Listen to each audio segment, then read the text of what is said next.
Some of this is going to be familiar to any of your viewers, which is, I would say that the SEC hasn't made a ton of progress in providing any kind of clarity for customers or for exchanges about which kinds of things are subject to securities registration requirements and which kinds of things aren't. I mean, wouldn't it be amazing if they would spend some resources and tell us, do they think Cardano is a security or Solana is a security or whatever? I tend to think those things aren't, but there probably are some tokens that are. And in the meantime, it's up to the industry to apply multi-factor tests and make the best educated guess. It doesn't have to be that way. We don't ask truckers to guess what the speed limit is, and it's not clear why exchanges should have to guess what things are securities and what things aren't. But in the absence of any clarity, we come up with our best solutions.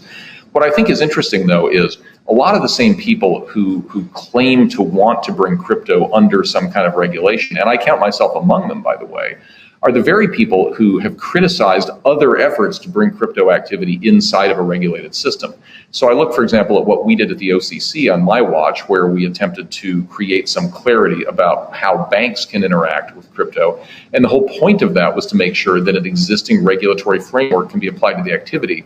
But a lot of the same people who say that they want more regulation in crypto are opposed to the idea of crypto occurring in a regulated space. So I think we need to get over that schizophrenia and get a grip on the fact that this is a large and growing market. Okay, people have made a judgment to the tune of $2 trillion of capital commitment that they want to participate.